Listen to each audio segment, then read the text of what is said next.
I was sitting in my office late Friday night reviewing several candidates who had heard there was a job opening in our office. I worked as a regional manager for a chemical company that supplied chemicals for weed control, fertilizer, and water retention in the soil. Our livelihood depended on the farmers who grew or fed us what we ate. Because of our commitment to sustainability, we were the first company whose products were recognized as 100% environmentally friendly. The husbands of two of my office staff were promoted, resulting in their resignations. Both were moving within the next 3 months. We needed to find their replacements as soon as possible. Our sales department covered 8 states located in the heart of flyover country. Sales growth this year had exceeded expectations. Kathy, my executive assistant, looked into my office and said, "Ed, all 8 people have confirmed their interview times for Monday. I'm off, so good night." Every Thursday, I traveled to one of the states in my region for a half-day sales meeting on Friday before heading home. As a result, Thursday evening turned into an evening where my wife would go out with the girls. Over the years, it has become worth the considerable expense of paying for a babysitter. My weekly visits provided our sales reps with the personal contact they needed to help them with their performance and performance issues. This paid big dividends over the years. I never lost a single person in 8 years, and that was considered an accomplishment for the company. I just got back today and had time to check on a few cases before heading home. The company has been trying to get me to give up this part of my job for several years now. But I've found that time alone gives me a chance to think things through in my own way. With a know-it-all wife and 3 kids, the quiet time spent driving was invaluable. It also saved our branch from having to hire a sales manager. I had experienced working in a budget-cutting environment, and I wanted to keep it that way. Our children are in junior and senior high school, and the oldest girl, my pride and joy, is graduating in the fall and attending Southeast Missouri State University. My employer has awarded her a full scholarship. My youngest daughter had just turned 16 and was busy studying for her GED. My wife of 20 years, Grace, was working as an executive assistant district attorney and had held that position the year before our youngest daughter was born. He had just been offered a new position as a lawyer in the federal government, and he accepted. The feds seemed to like his uncompromising hardball approach. He'd be a fool to turn it down since it was double the money. He was supposed to start work in 4 months. I could never understand him. He was about the same age as me, but he never married. I didn't know for sure, but contrary to rumors, I didn't think he was gay.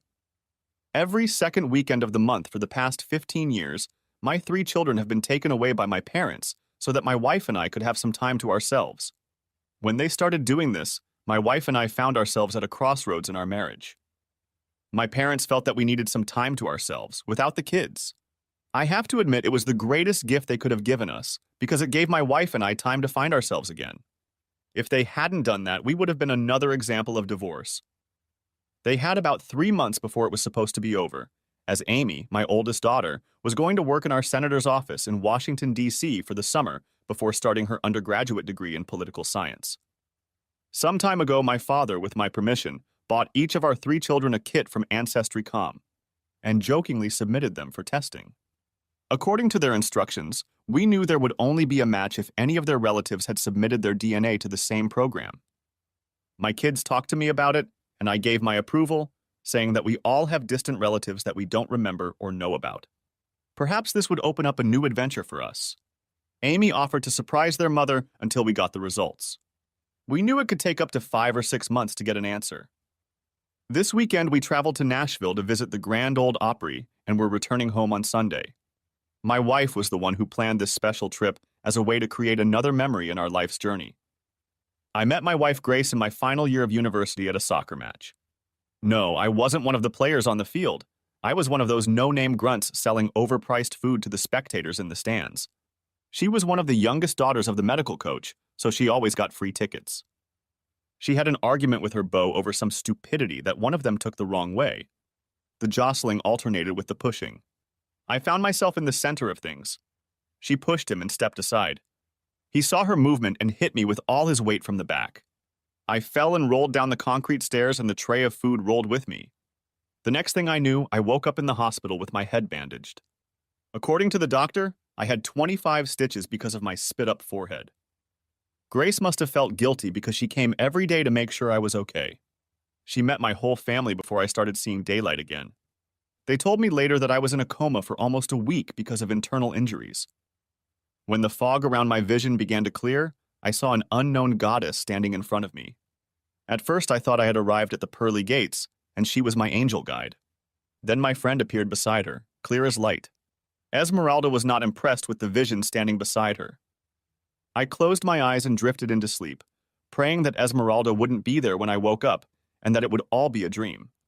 When I woke up, the dream was still around, but Esmeralda wasn't. Esmeralda decided she had to find a new sweetheart to mess around with her. God favored my prayer. Grace stood next to me, never asking me anything while I was slowly getting my life together. I never asked her, but eventually we started dating. One thing led to another. When we graduated, I went into sales and she found her first job as a management assistant.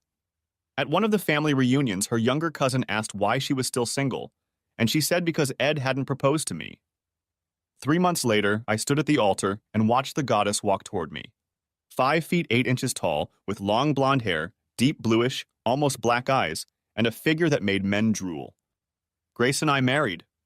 By the 5th year, we had both reached the point where we were ready to break up. To this day, I couldn't understand why or how we were separated. For all I knew, she didn't understand either. We had just stopped at Lambert's on the way home. To me, this restaurant lived off its reputation. What they liked most was throwing huge buns across the room into the air to be caught by customers, because all the other food was outdated, overcooked crap. We stopped at this tourist trap because it reminded my wife of her mother's home cooking. Need I say more? For some reason, my wife reached over and turned off our sound system. When she did that, it meant she wanted to discuss something serious. I reached into my jacket pocket and turned on the recorder. It was a trick I used to maintain confidentiality when I thought I might need to confirm what I'd said later. Ed, my wife Grace asked, have you ever thought about having an affair? My first thought was what brought this on. My second was why is she asking this? Does she have a child or does she know someone who does? Why does she think it's important enough to talk about it right now? I had to clear my mind of the questions before I could speak. Grace, let's be honest, I said. Everyone's been thinking about the affair. The better question is whether I've ever acted on it, and the answer is no. Why not? Asked Grace. Because I said my vows when we got married, I said.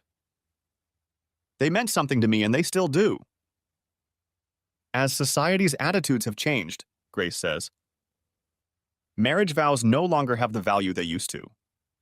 I think you should forget about them and seriously consider finding a mistress with whom you would be compatible. If you're worried about your own guilt, consider that I personally allow you to have such a woman with my unconditional blessing. Having such a woman can help you to appreciate our relationship even more, as well as give you a deeper understanding of what we are. In this way, you will be free to receive the full value and enjoyment of the relationship when you find the right woman you want to have a relationship with, without the burden of guilt. I had a problem with her new point of view because it implied that using other people for her own pleasure and gain was acceptable to her. That was not the case for me. It was a side of her personality that I had never seen before. It made me change my perspective considerably. Answer me this question, my beloved wife, I said. Why is my open affair with your approval so important to you? Have I done something so disgusting to you that you want to find an excuse to destroy our marriage? After 5 minutes of silence, I turned the sound system back on. The lack of response spoke volumes. Grace always had an answer for everything. Now she was silent. I asked myself why. I now believed that my loving wife had a definite reason why she wanted me to have an affair. But why? Regardless of the reason, I now firmly believed that something was seriously wrong in our lives. I knew I had to find out exactly what it was. I had been driving for about an hour. We were about 40 miles from home when I saw my wife turn the sound off again. I reached for my jacket and turned on the recorder. I'm sorry, Ed, Grace said.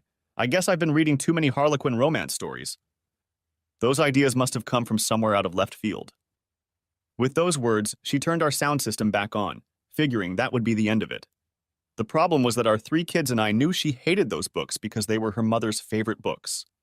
All her life she had called them trailer trash, and she was beyond that. Every time her mother handed her the last of her books, Grace would bring them home and throw them in the trash. After driving the last 40 miles, I realized that the one thing I didn't know much about was her Thursday nights with the girls. We didn't consider it something important or serious enough to worry about. On those rare occasions when I was home, She willingly changed her schedule to be home and with me. Until today, I had no reason to doubt those nights because I trusted her completely. The problem I had to face was that the conversation I just had gave me reason to question what those Thursday night bachelorette parties were all about. Was she going out with girls to bars and having questionable relationships like one-night stands?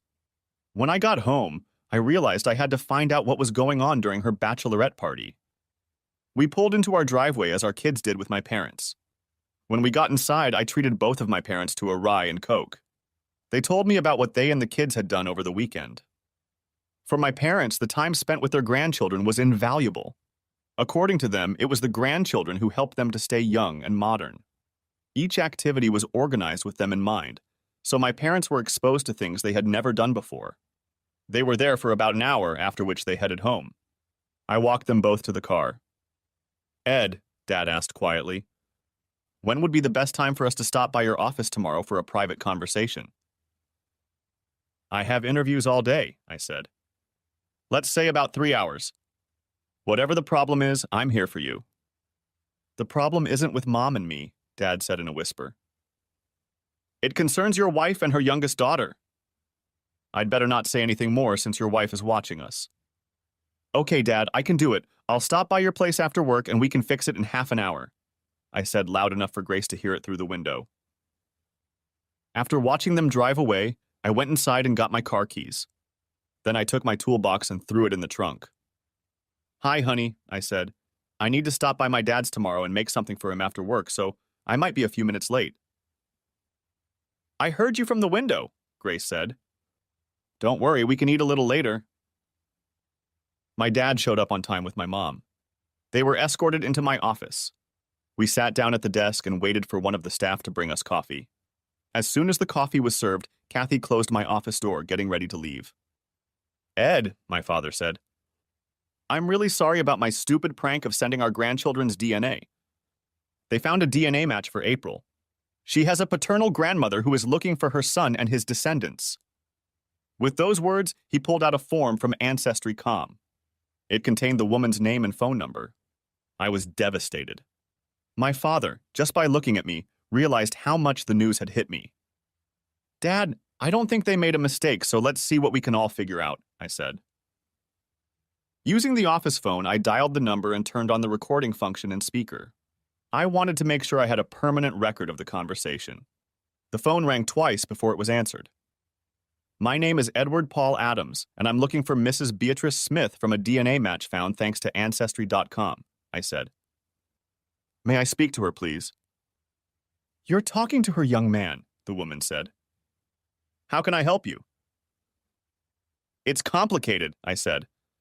"Long story short, my youngest daughter, as I just found out, is your granddaughter." "You mean April Marie Adams?" she asked.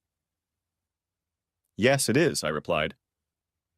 "Then perhaps you know my son, who I had to give up for adoption when I was only 15, she said. "I might if I knew his name," I said. "He was adopted by a family with the last name Barrow, and his middle name at the time was Luke Robert," Mrs. Smith said. My face turned white. Tears came to my parents' eyes because we knew the name well. Her honest, straightforward remark turned into a hellish nightmare for me. "He's alive and well," I said. "He's now a district attorney in Cape Girardeau County, Missouri. He is also my wife's boss. I can tell you that he's never been married, and now I think I know why." "He's my only child," she said. "I have stage 4 lung cancer and I don't have long to live. Would you allow your daughter April to visit me before I come to the end of my life? If you can't afford it, I'll gladly pay for the ticket. I'd like to meet her to give her my inheritance. Mrs. Smith, under the circumstances, I'll let you make arrangements with my parents. Since you are only one state away, they will take her on a special weekend trip so you can get to know her," I said. "I don't think I would let my daughter go on a trip like that alone." "Is there anything else you want me to do?" "Get me a notarized statement authorizing my attorney to conduct a DNA test," Mrs. Smith said. "Because of the value of April's inheritance, he will want to make sure she is who we think she is before changing my will?" "No problem. I'll pass this call on to my father," I said. "He can work out the details and get directions on how to get to you." I stood up, walked out of the office and handed Kathy my personal tape recorder, saying, "Transcribe and notarize both my conversation and the phone conversation I'm still recording. I'll need them for the divorce court." "Do you want me to process the authorization for the DNA test?" Kathy asked. Katie was smart. She remembered that when I turned on the tape, she should listen in silence. In the past, this had been done, and many conflicts were quickly resolved. "Yes," I said. "But we have to keep it a secret for a few weeks. I want to find out what my soon-to-be divorced wife does on Thursdays." I walked into my assistant's office and said, "David, I need to speak with you and your wife as soon as possible. I'm going to need your cooperation on a personal matter." David looked at me and immediately realized that what I needed help with was very serious. "She's about to be released from dispatch," David said. "I'll text her to come right over." I went back to my office and we worked it out. Using my house key, they would pack April's clothes and leave the following Friday. I would pick her up from school and drop her off at their place by 10 o'clock. I was walking my parents to the exit when David's wife walked in. I told her to go to his office and I would join them shortly. Thanks to modern communications, Kathy already had copies made and transcribed. I gave a copy to David and Cheryl to read. I suggested that they first familiarize themselves with the conversation between my wife and me. I gave Kathy the paper my father had given me to make photocopies of what my father had received from my attorney's file that we were in the process of creating, and told her to find the best one for me. Both Cheryl and David had known my wife and me for many years. Both took what they learned today very hard. Cheryl and Grace grew up in each other's neighborhood. Although they were never close, they naturally knew everything about each other. She was shocked to learn the reality of what had remained unknown until now. "Do you think there's any chance they're still lovers after all these years?" Cheryl asked. "Or was it one of those situations they got into and then realized their mistake?" "I don't know, but I'm going to need your cooperation to find out," I said. "For the next few weeks, I need David to take the company car to travel to sales meetings. Cheryl, I'll need to drive your car because no one will be looking for it. So I need you to drive David's car. I'll let corporate know that we're doing this as part of your cross-training, David, so I'm afraid you'll have to do it for the next 3 months. You're going to follow your wife around on Thursday nights and write down everything you can," David said, "because your wife will still believe you make your weekly trips." "My intuition tells me it's still going on, because why would my wife suddenly suggest I have an affair with her blessing?" I said. If Barrow hadn't changed jobs, nothing would have changed. I believe Grace may be planning to move in with Luke Robert Barrow when he starts working in St. Louis. If Grace could prove that I was having an affair, it would justify in her eyes filing for divorce. "Shit," Cheryl said. "I can see Grace doing something like that." It's become acceptable in our society to blame the opposition for something you've already done. It's an effective way to take your eyes off your own behavior. "Ed, if you find proof on one of these Thursday evenings," Cheryl said, "call me and I'll have the dispatcher have a couple of blues call her and her lover and tell them you were in an accident. That way, I can get a detailed police report on what state they were dressed or undressed in and where they ended up. A few of the cops would like to get a little revenge on the DA for what he's done against them in the past." Kathy looked over and said, "Dale Allen Britton left the DA's office 4 months ago because he could no longer work for him and opened his own practice. I've faxed his office everything we have so far, and he's expecting you. You'd better hurry." "Ed, give Dale my regards and best wishes," Cheryl said, "and tell him we still miss him." I walked out the door to meet the man who was on his way to the Supreme Court with the women's right to life movement because of Roe v. Wade. The way he looked at the law and how to apply it put everything he was involved with upside down. Things were getting clearer. Grace and I had started having marital problems right after she started working for Luke Barrow. That's when I was promoted to sales manager and had to start traveling 24 hours a day to meet with salespeople. If they were still having an affair every Thursday night, I had been their unknowing cuckold for over 15 years. They had to laugh at me behind my back. Now the expensive Christmas and birthday presents from Luke made sense. Dale was waiting for me when I got out of the car. I found out that Cheryl had called him about our plans. Dale had even supplied me with the key I needed to access Luke Barrow's house and the code to disable the alarm system if it was set. He handed me a piece of paper with a phone number on it. At this number, he said, "You will find those who can provide you with the service at a reasonable price. I have spoken to them, and they are waiting for your call. He explained he grew up on the street and still has connections to pull some things off. The codes for the Barrow home, he said, will be in effect until the end of next week, and then Luke Barrow will receive a monthly reminder to change his access codes. He was going to sue Barrow for child support from the day April was born. Luke Barrow was going to have a lot of expenses. Under state law, you couldn't get rid of it by declaring bankruptcy. If Dale got his way, his former boss would be broke before he was done. He was going to sue my wife, Grace, accusing her of adultery, abandonment, and fraud for knowingly passing off Luke Barrow's daughter as mine. It was Dale who offered to temporarily transfer my parental rights to April to my parents until the court case was settled. I asked him why. Dale explained that way they couldn't say you were using April against them. I know Luke will go after you as dirty and sneaky as he can. He'll treat you the same way he treats all the lowlifes. Give them maximum time for the slightest offense. Sometimes the best defense is the greatest offense. I offered to use my debit card to prepay for his services, and he said no. Your wife will see it right away and can guess what you are doing. Write me a check and I will hold on to it until they are serviced. As soon as I left, I knew from his thoughts that everything he was doing was to give me an advantage and time to figure things out. Kathy really found the best thing for me. I was left with the impression that Dale had his own reason for pursuing Luke Barrow in this way.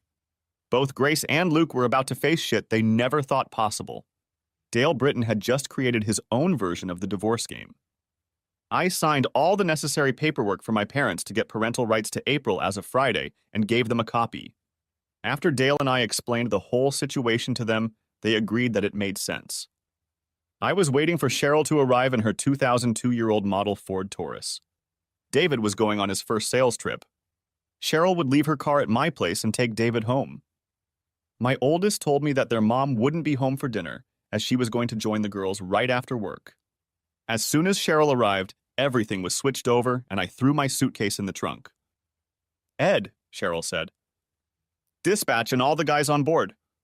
All I need is to know where. Thanks, I said.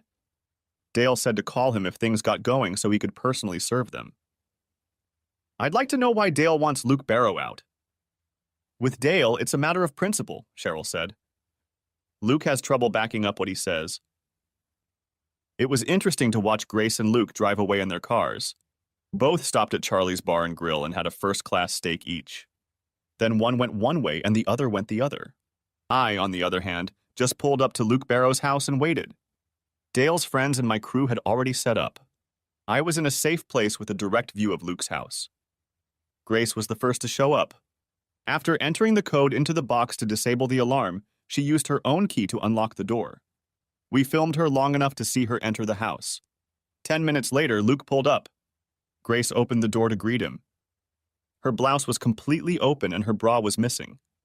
Her full cleavage was on full display. Luke pulled Grace into his arms and gave her a deep, loving kiss.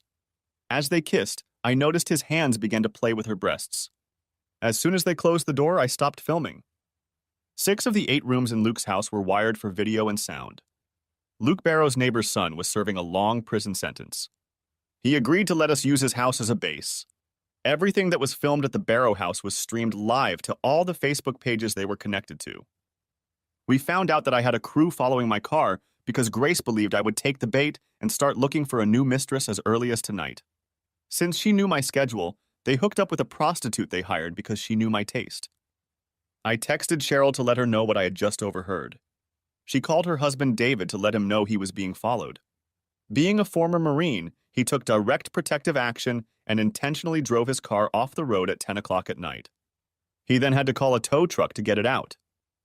He called his wife to report the accident. She texted me. I replied that everything was fine and gave her the address. While I waited to see what would happen, I slipped over to the Burrows' house and took the valves out of all the tire rods on their car because I didn't want them to have a chance to start cleaning up the mess they would be in. The lovers wouldn't be going anywhere for a long time. The police officers, flashing their blue lights, pulled up to the house and began looking for Grace Adams. Luke Burrows tried to deny her presence until the officers pointed out that her car was parked in the driveway. Finally, Grace appeared in the doorway, wrapped in a sheet. Mrs. Grace Adams, your husband Edward Paul's car was involved in an accident near Little Rock, Arkansas. It was your parents who offered to find you here when you couldn't be found. I took great pleasure in seeing Grace's face turn white. The policeman had deliberately lied to her to make them both uncomfortable. After that, the police officers got into their cruiser and drove off, and I followed them, keeping up with them. From the moment the police arrived until the moment they left, everything was recorded and streamed live on Facebook. We had proof that the case was ongoing, and so did the people of the Cape. At midnight, my oldest daughter Amy called, "Daddy, Mom isn't home yet, and my calls are going to her answering machine. I'm starting to worry that she doesn't usually come in this late. What should I do?" "Call Luke Barrow and ask him to put you through to your mother," I said, sending her the number. "What does her boss have to do with this?" Amy asked. "He's been her girlfriend on Thursdays for over 16 years, I said. I hung up and sent Amy part of a clip of Grace in a sheet talking to the cops and Luke Barrow, wearing nothing but pajama pants, from the burning phone. 10 minutes later, Amy called again and said, "Mom's phone suddenly worked again." She called me. She said she was on Lower East Broadway with 4 flat tires. I realized she was lying and told her it couldn't be true, because it was right next door to Luke Barrow's house. She said she was telling me the truth, and I told her I saw a clip of her and her lover talking to the cops. She told me what the clip was and I sent it to her. Mom couldn't explain to me why she was wearing a sheet. "I wasn't expecting her home for a few hours, but you could do me a favor and open the front door," I said. I was getting out of the car when my daughter Amy saw me. She watched me take my suitcase out of the trunk and walk toward her. No sooner had I set my suitcase on the floor than my cell phone rang. It was Dale Allen Britton. I answered it and put it on speaker. "Ed, I just served them both at his house," Dale said. "Now your wife and her lover are forbidden to come within 500 feet of you and your children. I will notify the Cape Police Department before I return home. Do yourself a favor, don't talk to her at all," Dale added. "If she shows up even for clothes, call the police." "Got it, and so did my oldest daughter," I said. "Thanks, Dale." "Amy, go open the garage so I can move Cheryl's car into it," I said. "I have to be in Little Rock." That's what we did. "Dad, is that why the locksmith came around 6 to change the locks?" asked Amy. "Yeah, it was done at the last minute," I said. "I got Kathy to order it because it was becoming obvious that it was going to go the way we planned." "What brought this on?" asked Amy. "The DNA test your grandfather sent to Ancestry.com, I said. "They got a match on April. He told me about it at work on Monday. When I contacted the woman, it turns out your mother's boss is her son, who she gave up for adoption when she was 15. Amy, my daughter, lost her temper. I held her tightly until she calmed down. Then we turned off the lights and went into the kitchen to talk quietly. I turned on the tape recorder and let Amy listen to the conversation her mother and I had when we were driving back from Nashville. It was very informative to hear her mother's words from her own mouth. "Why does Mom want you to have an affair, Dad?" Amy asked. "To negate the repercussions of what she did, should it be found out," I said. It's sad that her assumption led to the truth coming out. There was a quiet knock on the door. Since I wasn't supposed to be home, Amy answered it. It was a police officer who informed us that they had stopped the cab Grace was in and told her that she would be violating a court order if she drove on. My eldest daughter and I discussed all of this for the rest of the evening. We both agreed that Grace should have been a writer because she always had a story to tell about her girlhood. "I still can't believe Mom had an ongoing affair with the same man for over 16 years, Amy said. "Why didn't we see that?" "That was easy," I said. "You kids were young. I was a sales manager who had to travel regularly to different states for meetings every week. Out of trust in us as a couple, I saw no reason not to give your mom my blessing for weekly night outings with the girls." "We all trusted her," Amy said. "That's what made us blind to what was going on behind the scenes." I sat stunned. If my daughter hadn't said that, I never would have seen it. She was the one who had used our trust in her that had allowed her to go unpunished for so long. Amy saw the tears filling my eyes and said, "That's what hurts the most. It's not the cheating or the lying. It's the realization that she used our beliefs about her deliberately as a tool to continue the only relationship that meant anything to her." "If your mother did that to someone she claimed to love," I said, "imagine what she'll do to us when she starts hating us for what she's going through." Amy got up to make us both a fresh cup of coffee. At that moment, I realized that dawn had already begun. A text notification came to my phone. "It's from your mom. She'd like to be able to talk to me as soon as possible," I said. "She says that my eldest and I have some family issues that we need to discuss before I return from my trip." "How are you going to respond to her?" my daughter asked worriedly. "Don't worry. Be happy Luke and you can still laugh at the big dumbass behind my back," I said as I wrote this. "You can still move to St. Louis with Luke Barrow, which was your plan all along, just not with our kids." Amy looked at me in utter shock. "Your mother doesn't need me anymore," I said. My usefulness to her was exhausted. She wanted me to have an affair so she could use it against me in divorce court. She didn't think for a second that after all this time she'd be caught. It must have been very painful for Amy to hear the words I wrote to her mother.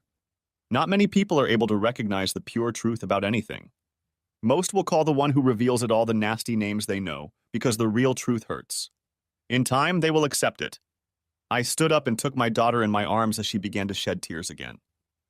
We managed to calm her down before we heard Eric and April stirring. I turned on the TV in the kitchen to channel Covos 12 to watch the local morning news like I always did. Soon they were having breakfast to start the day. They were surprised to see me at home. We were all surprised to see an image of my wife on the screen. My son turned up the volume out of curiosity. At that moment, I felt sorry for my children because Luke and she were discussing how stupid and dumb I was. Grace said bluntly, "That fool is such a mornin' he doesn't notice everything going on around him." Then their mother made a sarcastic remark about me, which made them both burst into laughter. Then the reporter spoke. "I don't think they're laughing anymore," he said. After watching 5 hours of the longtime lovers' Facebook behavior live. Their plan to set Edward Adams up with a professional prostitute so she would divorce him and take everything he had blew their minds. In the next scene, Dale sues them both.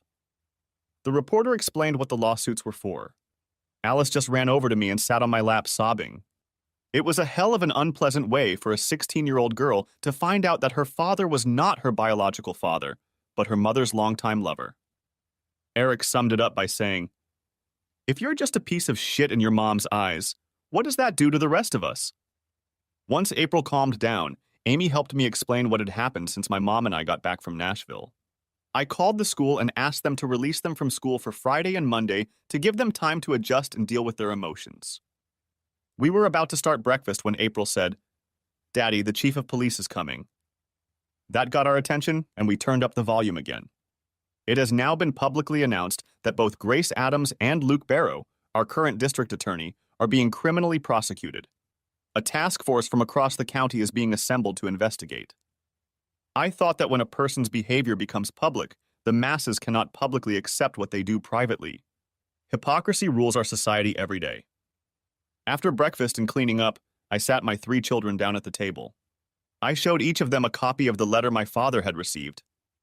Then I said, "April, my parents are picking you up to take you to meet your biological father's mother. She is dying of cancer and has asked to meet with you. There's a very good reason for that, but I think it's best to have the woman you're meeting with explain it to you. As far as I'm concerned, you are my daughter and always will be. Other than that, if you have any questions, ask your grandparents."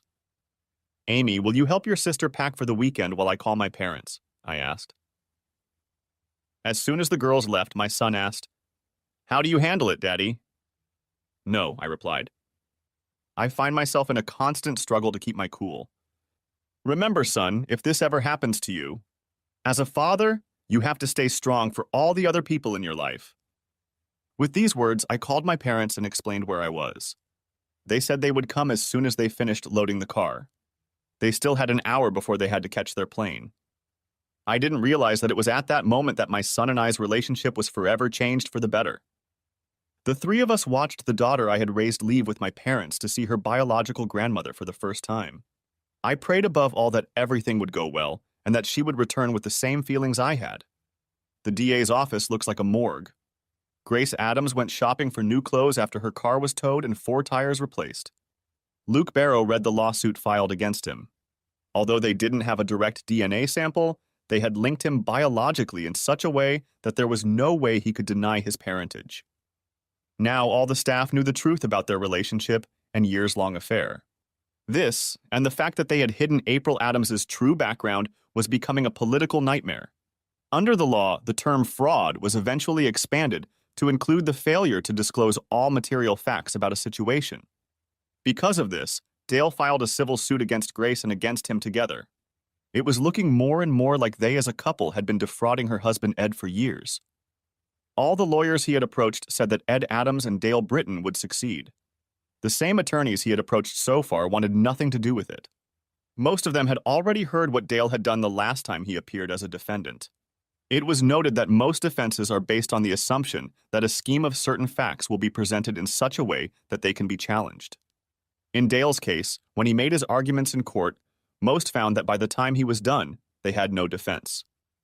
The exposure of their behavior on Facebook and the apparent admission by the two that they were trying to destroy an honest man so that together they could seize as much of his estate as possible would have meant little, but because of his position in the community, it became front-page news. Grace had just walked out of a store she had been going to for years because of the quality and uniqueness of the clothes. The last thing she expected was to run into a woman who would ask if she was crazy, because she should have known it would end badly. When Grace asked what the woman was talking about, she learned that the woman said she had been a freaking porn star on Facebook for at least 5 hours. She returned to Luke's house around 1 p.m. and found that the company had just finished service. They mistook her for the homeowner and suggested that her husband and her reset all the security codes in the house. It wasn't until they left that she realized she hadn't been asked to confirm with an electronic signature that they were there.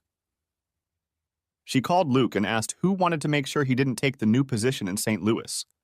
When he asked why, she told him what she had come back for. Then they began to believe that Ed was just protecting himself because they both knew that his new job was a political appointment from the deep state. After making herself some coffee, she sat down at the table and looked over the divorce petition. The first blow was dealt when she learned that it was her words to her husband that had made him suspicious. Her husband was perplexed as to why she was asking him to intentionally hurt and use another human being for her own personal gratification. But it was Mom and Dad Adams who informed him of the DNA match. This allowed him to determine April's true origins and was undeniable proof that she was having an affair. Grace began to realize that Ed must now know that it was her behavior that almost caused their breakup before April was even born. At that moment, she realized that Ed must know that it was still going on. It was Ed who was behind what had happened last night. It was Ed who was revealing the hidden facts of her life. As she took another sip of coffee, the doorbell rang. She stood up, walked to the front door, and opened it, finding that it was the neighbor Luke didn't like. "Mr. Primrose," she said. "What can I do for you?" He handed her an envelope of legal documents and said, "Ed, your husband used my apartment as a base of operations for his operations against you and your longtime lover last night. I was happy to let him do it because Luke Barrow got my son the maximum sentence as a first-time offender. I thought you might be interested to know that the information in the envelope I gave you last night will also be delivered by courier to everyone I know on your side of the family this afternoon." Ed asked me to ask if you are laughing at him now? She watched him walk away with the biggest smile on her face. Back in the kitchen, Grace opened the envelope. It was filled with pictures. They began with her letting Luke into the house with her own key. Then she meets him at the door when he comes home. Their sexual foreplay in the living room. The photos left nothing out. Even police officers were captured in them. Ed's team were professionals. The elimination had been so complete that it now felt like he was working with a bunch of cops who wanted revenge on Luke for their own reasons. But it was the last printed page, signed by her husband, that said it all. If it became public, there would be a whole host of problems they weren't prepared for. Her plans to force her husband to submit to her wishes had fallen to pieces. The question now was how to minimize the damage done by Ed, turning this into a public spectacle. "Grace! Last Sunday when we got home from Nashville, I realized that you were trying to set me up to divorce me. Since then, I confess, I've been trying to figure out what I did to make your love for me turn to pure hatred. Now I know why. I see that you blame me for what you think was missing in your life when we only had 2 children. I think you felt trapped in your marriage and wanted your carefree bachelor life back. Otherwise, you wouldn't have turned to him to rediscover the single life. By doing so, you allowed him to take you away from what you hated for a few hours a week. I know that the only reason you stayed married to a man you hated and thought was dead was because Luke didn't want to take on the responsibility of raising children, even his own. With your opinion of me, there's no way you'd leave them alone with a piece of shit like me. Your pride wouldn't have allowed it. As a result, you've lived a lifetime of deliberate lies. Every day you both got away with it, and your contempt for who and what I am grew. In your eyes, I became more and more of a fool and an idiot. How many times have you and Luke laughed at this unrepentant bastard? Did you inspire him to make love to you by humiliating or ridiculing me? What I can't forgive or forget is what you and the one you consider your real husband sent to our children, because it will affect them for the rest of their lives. I can't understand how Luke and you had fun playing with me and our children's lives as if we were just chess pieces on a game board. News reporter KVO's 12 summed it up well when he asked you two if you were laughing at Grace Adams' husband Edward Adams right now. I watched Amy, Eric, and April as you and your lover, thanks to the media, flaunted what you planned to do to me. It was horrible watching our children as you joked and laughed about how easy it would be to take down this stupid goon.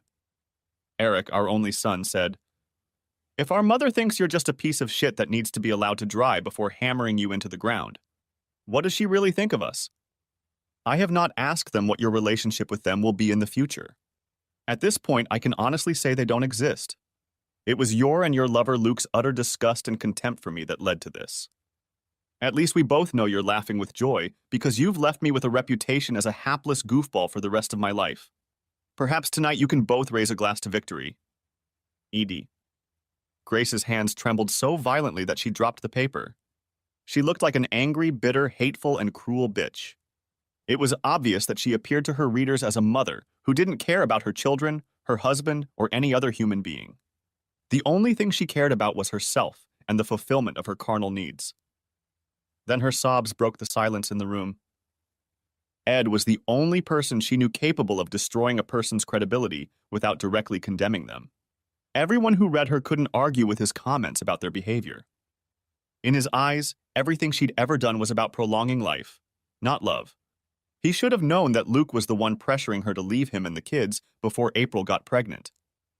It was Luke's new job that made them change their long-term plans. Originally, they were going to wait until April graduated from high school. Then her true origins could be revealed without any repercussions. He was right about something, because she wasn't laughing right now. He didn't fail to point out that their own behavior proved his point.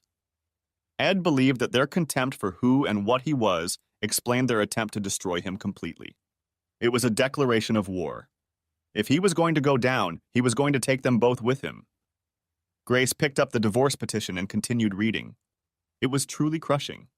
One of the lawsuits against them was for fraud because they had concealed April's true origins. She was accused of emotional and mental abandonment, adultery, and defamation. But when she looked at the amount they were demanding for damages in the fraud case, she felt sick to her stomach. If he won, both Luke and she would be penniless for a very long time. Ed and his lawyer argued that they could no longer treat Ed as the jackass they thought he was. Saturday was crazy for me and my two older kids. From early morning until 4 in the afternoon, we had family visiting us. Grace's parents, her 2 brothers, 1 sister, and their spouses came to support us. Everyone brought one of their favorite dishes so we would have something to eat. Even my brother and sister came from out of town to check on me. The 3 of us were overwhelmed with love and support. Each of the people who came had a hard time understanding how they could have been deceived by Grace for so long. They all agreed that what appeared on social media was proof that she was trying to destroy me out of hate.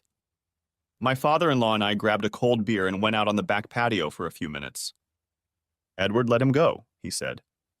"Cora's in the house so you can have some privacy, and we'll keep them away until you calm down." He stayed with me until things sorted themselves out. "Cora and I plan to change our will," he said. "What should have been Grace's will be divided among your 3 children. She may be our daughter, but I'll never forgive her for what she's become." We had just finished clearing out the house when my dad called. "April met this lady," my father said. "You can definitely see some family resemblance." Their meeting went well.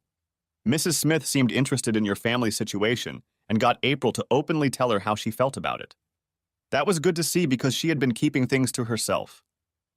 The lawyer got the blood sample he needed and then invited me in for a private conversation, my father said. He asked me about Luke Barrow and I told him what we all knew. I learned that his real father was in prison for life for killing his mistress's husband. Luke would have been left his real mother's inheritance if April hadn't come into her life. Don't worry, Dad, I replied. Dale Britton got a court order banning him from being within 500 feet of either of us.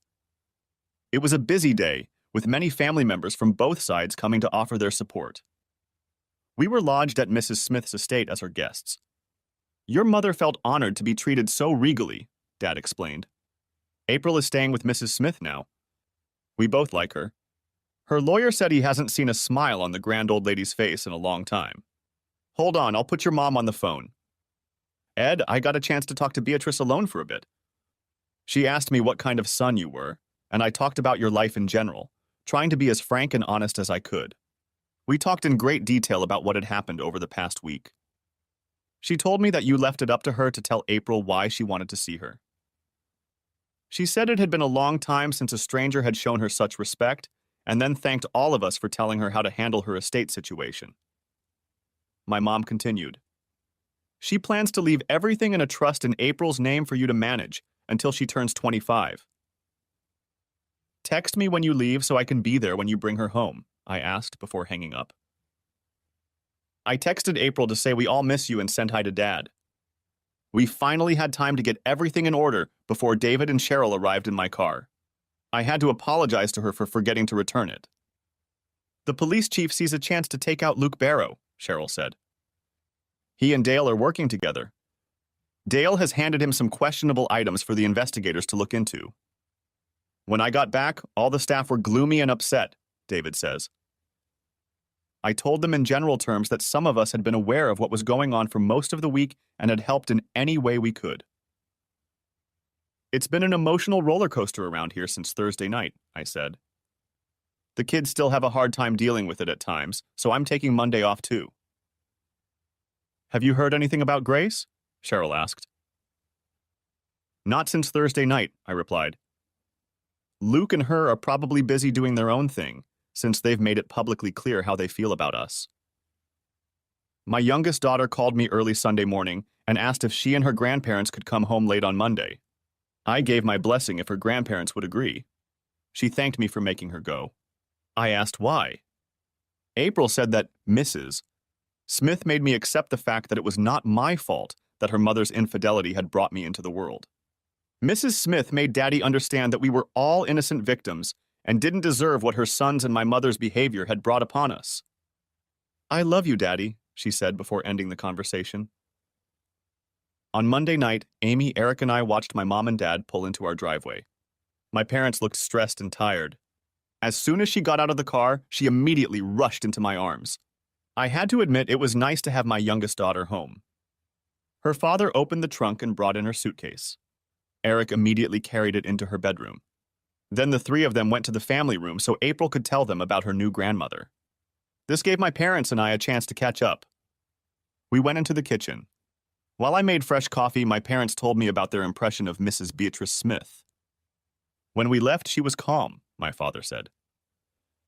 It was like she had reached a point where she was ready to accept her death. Meeting April and having April accept her was important to her.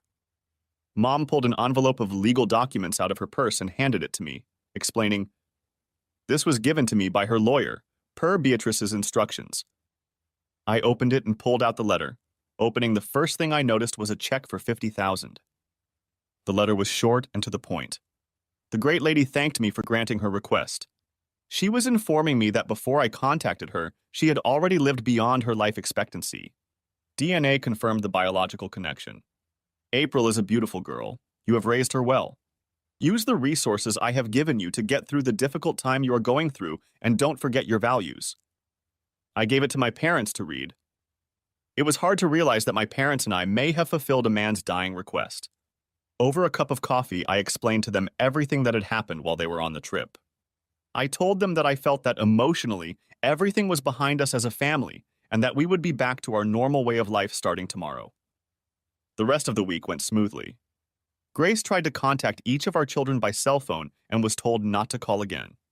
The corporate headquarters was thrilled that I was no longer leading sales meetings and began looking for a sales manager for the first time in 10 years. I was sitting in my office going over the month sales figures when Kathy poked her head through the door saying, "Shit hit the fan." I looked up at her and asked, "What now?" "I received a letter informing me that your latest letter to Grace was published on a Southeast Missouri newspaper website." I went to the website and found the Speak Out section to open it. Katie came over to my desk and started reading, looking over my shoulder. By the time she finished reading, she was sobbing. "I wrote it when I was emotionally upset," I explained. "Maybe I was being too harsh." "No, Ed," Kathy said. "You just coldly and bluntly stated what her long-term behavior shows. Either one of them could have gotten over it and come clean. Luke got the benefit of a long-term relationship without the cost." "That's what I thought," I said. "It's not often that the community at large gets to see what someone's behavior costs a family, and in such a public way," Katie says. "For anyone who has been divorced like me, it's a stark reminder of the pain and suffering they had to go through before they could start living again." "Look at that last comment," I said as I read it aloud. "As a feminist for most of my life, I have fought for equality and empowerment. What this woman and her lover did to her husband and children has forever tarnished our movement." Grace and Luke were having dinner at Charlie's Bar and Grill. The place is usually packed to capacity on Friday nights, but tonight there were only empty tables around them. When they asked the waitress why, she explained that there were people waiting for us who refused to show up publicly near you. The waitress said it was probably because many people had read the publication of your husband's last letter to you, Mrs. Adams, on the Southeast Missourian's website. Grace and Luke asked for the bill and quickly left, knowing that they had better stay as far away from society as possible in the near future. Both of them had to accept that their world had shrunk considerably because of their behavior.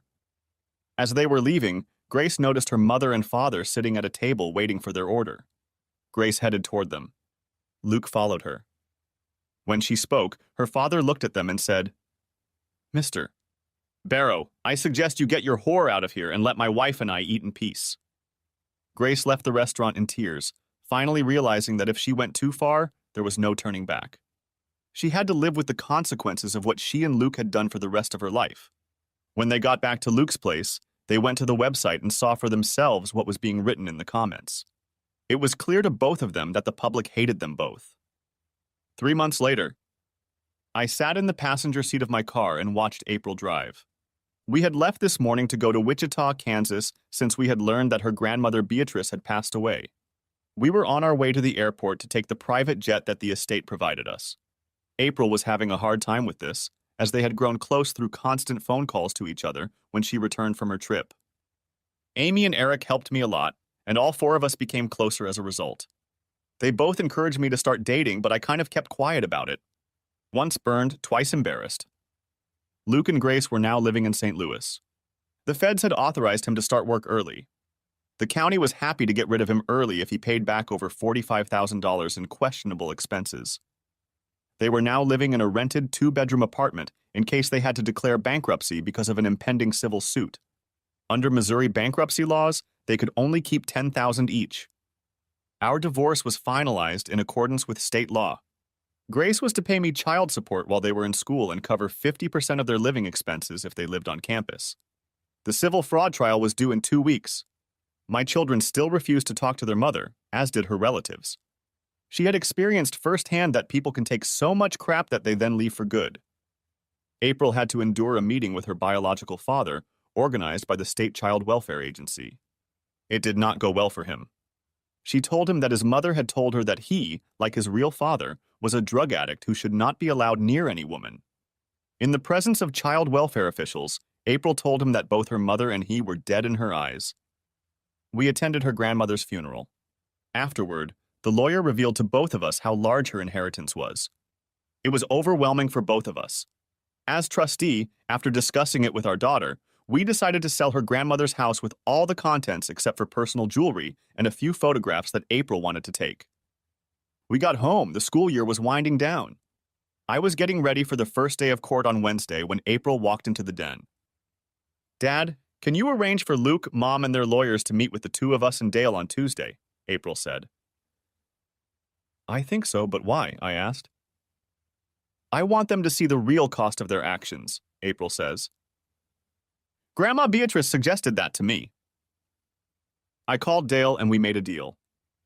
It was a beautiful sunny day as we sat with Luke, Grace, and their attorneys. I requested this meeting, April said. To my biological father, I want to inform him of the following: the whereabouts of your father and his request to visit him in prison. He is serving a life sentence for the murder of his mistress's husband. You must realize that you are the product of a rape committed by a distant cousin when she was 14 years old. April handed him a sealed envelope with his name on it. I savored the expression that appeared on Luke and Grace's faces. You both should know that my biological grandmother left me over $100 million to be held in trust for my father, Edward Adams, until I turned 25. It would have been your Luke if she hadn't discovered me, April stated. When she found out how I was created and what came of it, her views on morals and standards snapped. That's when she discharged you. In my grandmother's eyes, what you both did was disgusting. Dale Britton, my trust, will be paying my father's legal bills, April said. Luke and Mom, you can try to reconcile before you go to court, because if we have to, we'll go all the way to the Supreme Court. Mom, you have to realize that even though you created me in sin, that doesn't give you the right to deem it acceptable. Thankfully, my biological grandmother made me realize that it is my father's views on morals, principles, and standards that make me. Yeah. I left that meeting both proud and humbled. My daughter had said it all. What would happen tomorrow didn't matter because today I was blessed with what really mattered. That's it. I hope you enjoyed this video. If so, subscribe to my channel and watch the next video.